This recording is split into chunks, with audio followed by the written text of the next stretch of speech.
Welcome to the Football Film Room Show. I'm Nick Kehoe. We got another great episode for you today. We're going to get into that Ravens-Steelers game, just an absolutely phenomenal way to end the NFL regular season. Crazy finish to that game, 4 lead changes in the fourth quarter alone, 2 missed kicks in the final minute. Unbelievable finish, some unbelievable performances. We're going to talk about the 49ers and Seahawks, the ramifications from that game. But before we do any of that, I want you to think back to some of the all-time great quarterbacks in NFL history. Tom Brady, Peyton Manning, Joe Montana, Terry Bradshaw, Johnny Unitas, Elway, Marino, Brett Favre. Every single one of those quarterbacks had something in common. Now, they all played differently. They all won with different tools. Some had great arms, powerful arms. Some were more accurate than others. Some won with their coverage recognition, their ability to understand and dissect what a defense is doing. Some used their legs. But every single one of them was in charge.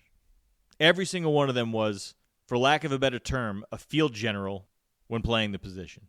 Now, that's an overused term, but it really does apply. The all-time great quarterbacks, they're in charge. When they're out on the field, it's their huddle. Whether they're calling the plays or they have the ability to change the play at the line of scrimmage, it's on them. And contrary to what you've been told by Hollywood, the quarterback is not everybody's best friend, nice to everybody. No. Most of the great quarterbacks have a lot of MFer in them. Rhymes with Brother Tucker.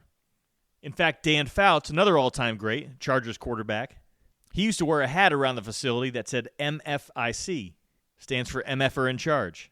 And you can look back through a lot of the old NFL films footage, see wires of some of these quarterbacks, see what types of personalities they had, how they carried themselves on the sideline. These guys were not afraid to get into each other's faces, to yell at another player, to hold them accountable. The most famous clip is probably Peyton Manning. Back in the 2005 season, he was wired. Got into a shouting match with his center, Jeff Saturday, who was like his best friend. Came over to the sideline. I think he heard that Saturday was complaining that they weren't running the ball enough in the red zone. And it's a great clip. You can just see Peyton Manning. He's sitting on one bench. He's listening in to Jeff Saturday, who's sitting on another bench, talking to his other offensive lineman, saying, we need to run the ball. And he's just seething. Finally, he gets up and gets in Saturday's face. Says, hey, quit calling the plays. I'll call the plays. I call a run play, you block. I call a pass play, you block. And then another offensive lineman has to get in his way. Like it was during the game when the Colts, I think, blew out another team. And they were still at each other's throats. Because they demanded perfection.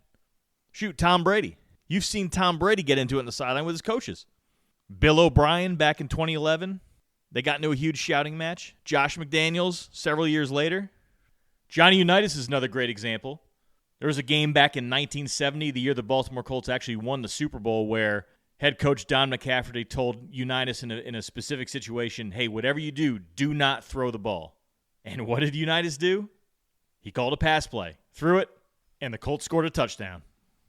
Go back and watch that 1970 America's game because Ernie Accorsi tells that story. He was there with the team then when Unitas was there. Talks about how that was just John. What he meant by that was Unitas was going to do what he was going to do because he was in charge. Aaron Rodgers is that type of quarterback. He's one of the few who still remains and plays that way, but he's in command at the line of scrimmage.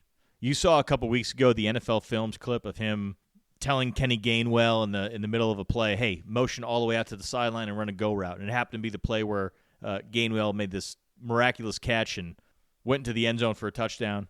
But Rodgers is constantly working with, and it seems like yelling at all the time, his teammates. And he's not doing it to be a jerk. He's not yelling at them because he's blaming them for anything. It's because he holds himself to a high standard. And for him to play well, he needs other players to meet that standard. You don't always get there by being nice to everybody in the heat of the moment. But he cares about the details. He needs everyone else to be as detail-oriented as he is. And he probably gets frustrated because he's in his 21st year. He sees the game so much quicker than everyone else does. He's seen every defense there is. And other players don't quite see it the way he does. So I'm sure that frustration comes out, but it's critical to the way he plays.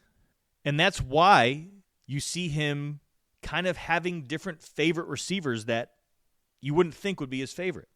That's why Alan Lazard had such a good connection with him, both in Green Bay and with the Jets, why he targeted him. Because he clearly trusted that Lazard would be where he needed to be at the time that Rodgers needed him to be there. That's why he wanted Randall Cobb to come back to Green Bay after he had left the team several years earlier. That's why he wanted to bring Randall Cobb to the Jets, so he could have a receiver who would be where Rodgers knew he was going to be when he needed him to be there. Same as Lazard. And it's probably why he and Garrett Wilson were never able to have that great connection. Because Garrett Wilson, by his own admission, by the admission of everyone around the Jets, is a little bit more of a freelance route runner. He doesn't just take 3 steps and cut all the time. Sometimes he'll take an extra step to get open, and if Rodgers happens to be looking his way and he hasn't come out of his break when he expects him to, he looks off. And you do that enough, eventually he's going to stop looking your way. That's just the bottom line. But after the game on Sunday night, Rodgers spoke a little bit about how some of the things that they've just been talking about all year and been waiting to get to, things they've been discussing since they were in training camp in Latrobe, how they finally kind of came to fruition in the game last night. They came in some critical moments, too. And to me, this was really why the Steelers were able to pull this one out against the Ravens on Sunday night, because they were able to do things that they really hadn't been doing well all season. I don't know if you'd say it finally clicked, but they finally executed. They attacked the middle of the field. They had to do that. They didn't have DK Metcalf, but they attacked the middle of the field and they had success. Rodgers attacked downfield. He wasn't just looking to get rid of the ball quickly all the time. The biggest thing the Steelers did was convert on 3rd and long. Entering Sunday, their offense was 26th in the NFL on 3rd and long. That's 3rd and 7 yards or more. They converted just 20% of the time. You know what they did against the Ravens? They converted on 6 of 9 3rd and long attempts, including 4 of 5 in the second half. And arguably the 3 biggest plays of the game for the Steelers' offense came on these 3rd and long plays. And these were the plays where, as Rodgers said, the details they've been working on all season, everyone was finally on top of them. There was a 3rd and 10 at the start of the second half. This was the Steelers' first possession out of the locker room. They trailed 10-3, and they just come off a real downer of a moment at the end of the first half where they finally seemed to be moving the ball well. They got down to the goal line, and on the final play of the half, wasn't a great play call. I liked the decision to go for it, but wasn't a great play call. They got stopped at the goal line, came away with no points, and they could have just folded. And if they had to punt the ball on that first drive, give it back to Baltimore, may have been a big momentum swing. But instead, on this 3rd and 10, as Rodgers described it, the Ravens brought a strong dog with the middle linebacker and the slot corner, Marlon Humphrey, blitzing, and he wanted Freiermuth to run vertical on this play. Freiermuth was to the right, to the side of the blitz, and he spotted the blitz. He recognized it. He ran vertical like Rodgers wanted him to, and he widened his route like Rodgers wanted him to give him more room from the closing defender coming from the other side of the field. I wrote about this on footballfilmroom.com using Rodgers' words to diagram the plays. You should definitely go check it out so you can actually see what the play looks like. But that led to a big first down. And the Steelers, they stayed on the field. They kept the momentum of their offense going. The passing game really got going at that point. And then a few plays later, they were in the end zone, tied the score at 10, brand new ball game. The next big play to Freiermuth came with about 6 minutes left, the Steelers trailing 17-13, needed a touchdown.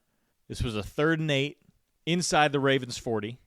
And according to Rodgers, it was another example of Freiermuth doing something they'd been talking about. He would end up running a stick nod, a route where he's lined up close to the formation. He runs up, acts like he's going to break to the outside, run a little 7-yard out route or so, gets his defender the bite, and then cuts it upfield. But Rodgers talked about how this was a route that when he sees the coverage, the way that the Ravens were playing it, be patient with the route.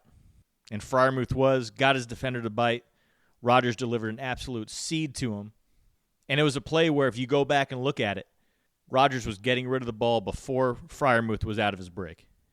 And again, it after the fact, after when you look at it in the broadcast, it looks like it's wide open, but the play's not there, or Rodgers isn't hitting Freiermuth in the exact same way if he doesn't run that route exactly as he's expecting him to. Because, again, he got rid of the ball before Freiermuth was out of his break. And then the final big play, what ended up being the game-winning touchdown, came with about a minute left. Again, it was another 3rd down, 3rd and long, 3rd and 10 this time. Steelers needed a touchdown. We're down 24-20. And this was another one of those plays where Rodgers kind of drew it up in the huddle. Had Calvin Austin run a hitch and go to the backside of a 3-by-1 formation. And that's kind of the way that Rodgers plays. He wants to have his 3-man concept to one side. He wants to have his one-on-one to the other side. in general, he wants to be able to find one-on-ones, and if he has one, he knows he's got the accuracy and the ability to put the ball wherever he wants to, but needs his receivers to be on the same page. Calvin Austin ran a great hitch and go. His defender slipped in response to it.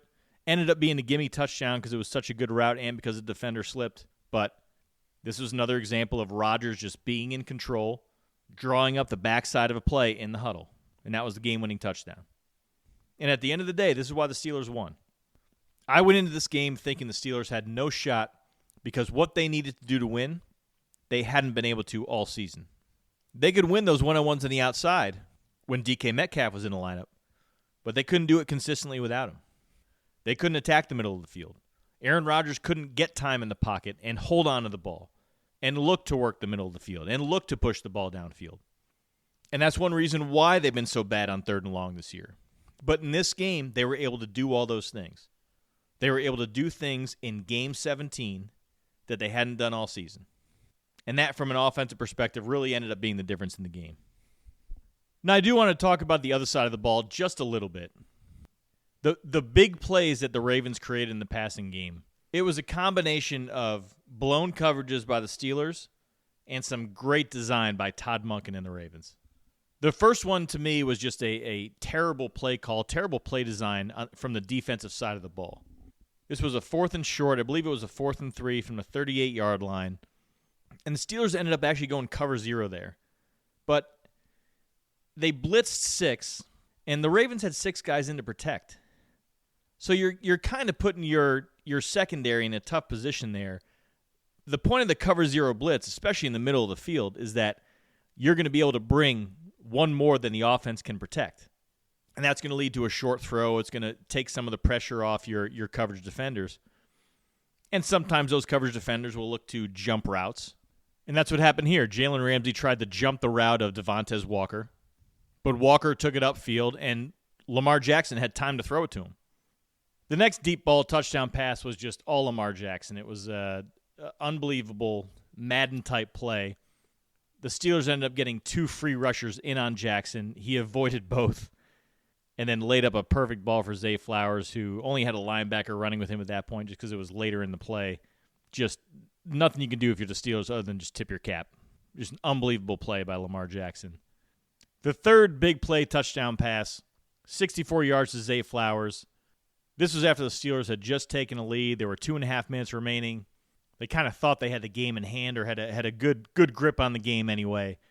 And then the Ravens came out with a tackle over formation and 3 receivers to the tackle over side in a bunch. They broke the huddle quickly.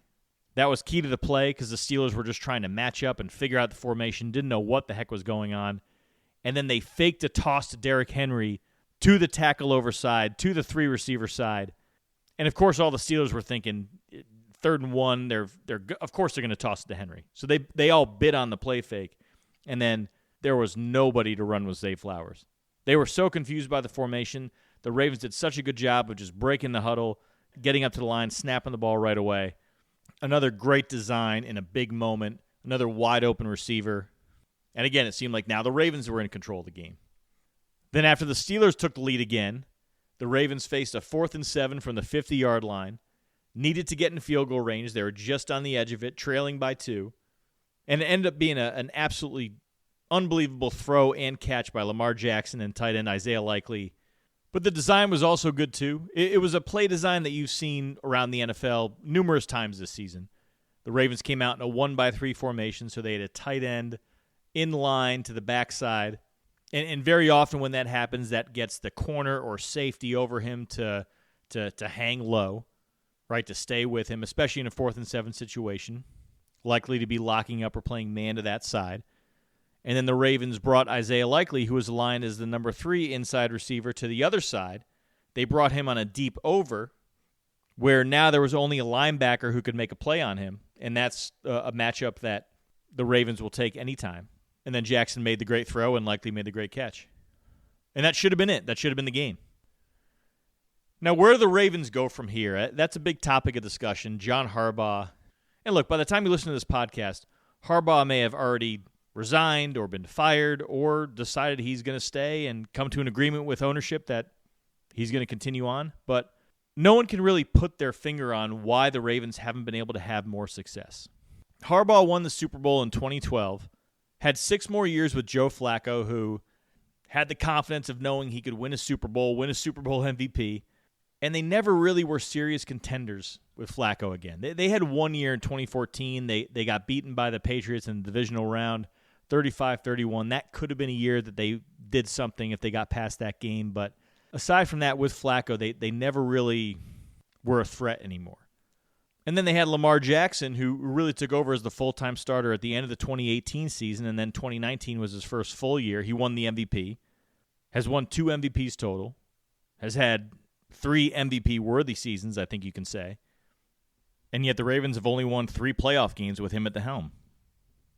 So it makes you say, is there something with the culture or the play calling or the decision-making or just something there where it's no longer working anymore? And it's not that John Harbaugh isn't a good coach. I mean, if he gets let go, he's going to be hired the next day, hopefully by the Giants. But it just might mean that they've plateaued. They've gone as far as they can. And one thing I'll point out is that history is working against John Harbaugh with the Ravens. No head coach ever in the history of the NFL has won a Super Bowl, then gone 13 straight years without reaching a Super Bowl, and still gone on to reach a Super Bowl with that same team. And Mike Tomlin's in the same boat, obviously. But we'll stick with Harbaugh for now. Maybe there's a reason for that. Maybe that's not a historical anomaly. Maybe there's a reason why if you go a long period of time without winning a Super Bowl or even getting to a Super Bowl, it's just not going to happen. Doesn't mean you're not a great head coach. Doesn't mean he hasn't done great things with the Ravens. Likely a Hall of Fame coach if he retired tomorrow. But it just might be time for the Ravens to decide we need something different. We need someone who's going to have a different risk profile, different decision-making preferences. Or maybe they run it back. All right, let's move it over to the NFC and talk about that Seahawks-49ers game on Saturday night. Man, the Seahawks delivered a statement. And more importantly, they won the game and got home field advantage, number 1 seed in the NFC. But they did it with their defense primarily. I know the final score was only 13-3, but that was not a close 13-3 game. And the defense was the primary reason why. Now, look, I think having Trent Williams out certainly hurt the 49ers. Absolutely didn't help them. But I don't think that's why they lost. Really, they had a lot of trouble with that interior D-line. Byron Murphy, Jaron Reed, Leonard Williams. Those guys were controlling the line of scrimmage. They were fighting off double teams. They were splitting double teams. They just weren't moving on the inside. And on top of that, they were making plays. They were making tackles. In the passing game, they were pushing the pocket. And the interesting thing about the Seahawks is that Mike McDonald, he's got great scheme. He does a lot to not give you a clean picture pre-snap. Now, he doesn't do it by having guys move around and fake blitz, fake one coverage, move over to the middle of the field after they start on the side. He's not having guys start the line of scrimmage and then drop all the way back out. For the most part, he's playing that two-shell and then kind of revealing what they're going to do post-snap. And what does that do? It makes you as a quarterback have to read it out after the snap, so you can't be as quick with your processing. And that's a big reason for why they're able to have success. I mean, they had no problem with the 49ers' motion. They played predominant zone, which is what they tend to do, but played man coverage when they needed to. They played man coverage on third down when they needed to, and they're a very versatile defense. They can play zone. They communicate well. They pass off routes well. And then when they need to, they can play man. Guys can be left on islands. But you play zone, and guys stay in their place, and they're not overreactive to the motion, and they're not getting out of their gaps. And when you do that, kind of neutralizes what Kyle Shanahan's been doing with that motion. All those things we talked about last week and I wrote about on footballfilmroom.com wasn't really a factor. Didn't seem to bother the Seahawks at all. But one of the big things was they played top down as a defense. They kept everything in front of them. Purdy actually attempted 0 throws that traveled 20 yards or more from the line of scrimmage. I mean, that's amazing. Their play-action game, the 49ers play-action game, which Kyle Shanahan is so good at, you know what Purdy was in play-action? He was 7 of 8 for 19 yards. 7 completions for 19 yards. And then the Seahawks, because their defensive line was dominating so much, they didn't need to blitz. I mean, that's kind of the way they played all season. They don't blitz a lot. They pull it out when they need it. And when they do that, they've got some great blitz designs, but they kind of do it at the right time, kind of pick their spots to do it. But regardless, Purdy was under pressure on almost half of his dropbacks. So really impressive performance by the Seahawks, and good luck going up to Seattle and winning there. I think the only way you beat the Seahawks in Seattle is if Sam Darnold has one of those games, which he is still more than capable of. Now, he played well in this game. It was really the Seahawks' run game that I think carried them on offense, but Darnold didn't make the key mistakes, the mistakes that almost sunk the Seahawks against the Rams a few weeks earlier. Now, it started off kind of shaky. It started off like it did for Darnold last year when he was with the Vikings, and they were in an identical situation playing the Lions on Sunday Night Football in the last game of the year. Because on the Seahawks' opening drive, they were at the goal line, and Darnold had a wide-open receiver in the flat. He didn't throw it. I don't know why. It appeared to be the design of the play and where he was looking, but he just didn't throw it. Ended up taking a sack. And the Seahawks would end up coming away with no points on that drive. But this is the exact way that the game kind of played out last year in Detroit, where there were touchdowns to be had. There were touchdowns to be had in that game. I don't know if you remember. Aaron Glenn's defense did play well for the Lions, but there were touchdowns, and on several occasions, Darnold just missed the throw, was too high, was too geeked up sort of, or he just didn't take the throws that were there, and he didn't take throws that seemed to be the natural place in the progression where his eyes should go. He was all over the place. Now, the good news for the Seahawks is that he calmed down after that drive, and again, he didn't make any big mistakes. There were some great throws, some good plays early on where you could see that his feet were moving with his eyes. They weren't all over the place. He was going through his progressions with the exception of that one play. Had a couple good throws off of play action, although the key was that the 49ers, as they've done all year, did not get any pressure on him. There was no one within 10 yards of him, it seemed, on every play action pass he made from the pocket. And he had a couple nice throws on that final drive, that 8-minute drive at the end of the game where they had just picked off Brock Purdy, led 13-3, but had the ball pretty much on their own goal line. 10 minutes left. Anything still can happen. The 49ers, in any normal circumstances, would probably get 2 possessions in that type of game. But they drove the length of the field, ate up 8 minutes of clock, and that was really all she wrote. And Darnold made some big throws, some big plays on that drive. One anticipation throw from really the shadow of his own goalpost where had to sort of feather the ball over a defender. That's the same Darnold that the Seahawks are going to need in the playoffs. He doesn't need to go off. He'll need to make some plays, but he just needs to not turn the ball over. When there's a play there to be made, take it. A guy's open in the flat on the goal line, take it. And that's going to be the thing to watch. That's going to be the way the Seahawks lose if they do lose. It's going to be Darnold just not moving the offense the way he should. Of course, you got to worry about the turnovers with him. Because as good as the Seahawks defense is, I don't see them only allowing 3 points in every single playoff game. They play a team like the Rams. You've seen the Rams move the ball on them. Saw Matt Stafford throw for 475 yards and 3 touchdowns against them a few weeks ago. That Rams matchup is very likely. If they play the 49ers again, it's hard to imagine them completely shutting down Shanahan's offense twice in 1 month. So as good as that defense is, the offense still needs to do its part. And that'll be the thing to watch with Darnold. But at least for now, gets a week off and they get an automatic pass to the divisional round. That's it for today's show. Thank you all for listening. Be sure to check out footballfilmroom.com later this week. We'll have more content up there previewing this weekend's wildcard matchups. I'll be sure to post a transcript of this podcast just like I did last week, including the plays that I'm talking about so you can get a little more context.